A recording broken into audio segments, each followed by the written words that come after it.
Hey nerds, what's up? So I talk a lot on my channel about declining rates in literacy and critical thinking, and what does that mean, and how is this bad? And I came to the realization the other day that I never really talk about concrete ways or examples on how to fix that or improve that within ourselves. I'm in a book club with some local friends, and at the start of every month's session, we always just go around and give a star rating and just like a general feeling of how we liked or disliked the book to start off the discussion. And a few months ago when we were doing that and I had just finished my part, my friend next to me was like, I don't know how you do that and how you think about books and have like a random star rating. I either love a book or hate a book, and there's no in between. And I don't really know how to think about a book in the way you think about it. And at the time I told her, it's practice, whatever, I do this, it's like my job, so I get used to it. But I really haven't stopped thinking about that interaction since. We can talk all day about literacy and critical thinking, but how do we get better? If it is a muscle, what are the exact steps we need to take to work it out? What are the particular moves? What do you need to actually do instead of just, we need to critical think? So today I'm gonna give some random tips that have been helpful for me in growing the way I think about books and my critical thinking skills, just in case any of you are feeling like my friend or just feeling that you need to exercise that muscle a little more. I think every tip can go under the umbrella of be curious, ask questions, but it can be hard at the beginning to know what kind of questions should I be asking and how do I answer them. Tip 1, choose a well-known classic and read it as if you were in a class. Now, this suggestion isn't about making you read a book that other people think are inherently better and to put down whatever you like. I'm not about that. However, classics tend to have a lot more free resources you can use to study them, in particular things like SparkNotes. When we think about critically engaging with a work, we might be thinking of answering questions like, what were some core themes of this work? What was the author trying to say? Do I agree or disagree with what the author was trying to say? Did I understand the novel? Was there subtext I missed? Is there historical information I need to know to better understand something that happened? If I was beginning from square one with something like this, I might choose my first book, a classic, and I might read it along with the SparkNotes analysis. I can read 3 to 5 chapters, go check in and see what SparkNotes has to say about it. It doesn't have to be SparkNotes. There are a lot of resources and study guides online, but using those type of study guides to kind of see what they are saying about what you're reading and see if you are on the same page about what you think of it can be very helpful. Then maybe the second book you try, you read the entire novel and then go to SparkNotes and see what the themes, motifs, and symbols that they've listed are. Then maybe the third classic you read like this, you read the whole thing and then you write down the 2 to 3 themes you think were most prevalent in the work, and then go check SparkNotes and see if you were on the same page as what the broader literary analysis is. Then you can kind of rinse and repeat this cycle until it becomes second nature to ask and answer those questions in your books, whether or not they're classics and whether or not you actually go and read an analysis after. I think it's important you choose a book you're genuinely interested in doing this for. Again, this shouldn't feel like a punishment. This should feel like a fun thing and maybe an enjoyable thing to do. If you need help picking a book, there's a ton of these lists that are like the 100 classics you need to read in your lifetime, which are a great jumping off point. Generally, they contain books that are very famous and likely have a lot of free resources and free study guides online for them. Additionally, an added benefit and something I really enjoy is a lot of these books are referenced quite frequently in other books and other media, so you can kind of become more media literate in that way. If you need a jumping off point, some of my favorite classics are Frankenstein by Mary Shelley, Brave New World by Aldous Huxley, Peter Pan by J.M. Barrie, East of Eden by John Steinbeck, and Pride and Prejudice by Jane Austen. Just if you want a suggestion. Another great way to do this is to look into short stories or short story collections. I find that short stories tend to hinge around a single thematic element because that's usually the purpose of a short story, and so it may be easier to kind of suss out what that is. It's also less of a time commitment, so if you want to do a bunch of different short stories and kind of practice this before a full novel, it's another great way to do it. Finally, as you continue doing this, if you want to keep kind of asking those questions and deep diving on themes with books you love that are maybe more modern and don't have as many online resources, that's when it's great to find like a booktuber you love. If reading the genre you're reading that might do deep dives and analysis. For example, in our fantasy space, I think Philip Chase is a great example, our resident professor of someone who does great deep dives and thematic and literary analysis for fantasy books. The ultimate goal here is that in the beginning, you might be relying a lot on others' thoughts to inform your opinion and decision about what you read.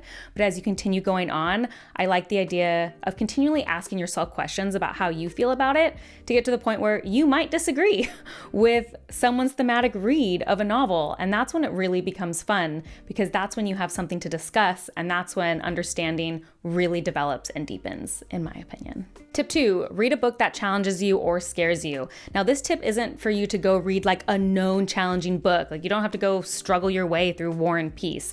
This is more just finding something that is stretching a different muscle for you. So a couple examples of this might be reading in a genre you don't normally read in. Again, this doesn't mean it has to be some like literary respected genre. I think just reading widely in a bunch of different genres does different things for your brain. It's a different muscle. Genres have different tropes and writing elements that might make you think differently if you're consistently just reading in one genre. Pick a book that has a lot higher page count, is a lot longer than you normally read. That might feel like a challenge to stay with a book for that long. Perhaps you choose a book that was written a long time ago, and so there's a little bit of a historical or language barrier, because who among us hasn't read a book published in like the 1700s and it's in your language, like it's in English for me, but is it the same English? Not necessarily. That's another way that you might get stretched or challenged. The goal here would be to engage your brain in something it doesn't normally engage in. Tip 3, read with a dictionary. This is particularly easy now because if you're someone who reads on an e-reader, I think generally you can click words to get definitions. But even if you're more of a physical reader like me, everyone has a dictionary on their phone. Get used to looking up words you don't know. I feel like I used to do this a lot as a kid. My mom told me I did anyway. But as I got older, I just relied a lot more on context clues, which isn't bad. But recently I've been trying to be better about looking up words I don't specifically know or I've never seen before when I'm reading, to just further help my understanding and gain new vocabulary. It's another great way to be engaged and be actively reading. Tip 4, start or join a book club. Obviously, discussing books in a real life setting that's consistent is incredibly helpful. I think discussion really helps analysis and critical thinking, because in general, discussion, especially if you're reading books that people don't agree on, is a way to deepen your own understanding of why you like or dislike something. And I want to say, I don't think starting a book club is as hard as it might seem. I think in general, people are a lot lonelier than you think they are, and a lot of people are eager to join something and do something. And finally, book clubs don't have to be huge. It could just be you and a couple of friends, and at any cadence you want. And I think there's probably a lot of people out there who'd be willing to join one. And it doesn't have to be people you know super well either. It could be coworkers, it could be someone you know through a hobby, and you can read all sorts of things. You don't necessarily have to agree on them. I think it's a great way to practice discussing. Tip 5, just think. This is the stupidest thing I'm gonna say, and I recognize it, but I'm putting it in here anyway. Give yourself time to literally just think about the book you read. And if that feels really stupid, you could write about it. You could journal about it by hand, or you could type it on the computer. But just for no other purpose, you don't have to publish it anywhere, to just think about it. Think through questions like, why do I like this character so much? Why did that scene make me cry? What are the themes of the story? What did the author have to say about those themes? Do I agree or disagree with that conclusion or what they had to say about it? Do I have a personal experience in my life that's making me react a certain way to the themes or situations in this book? Are the events in this novel portrayed through a narrator that's reliable? Would the events of this book look different from another character's perspective? I don't know. There's a million questions you could ask yourself.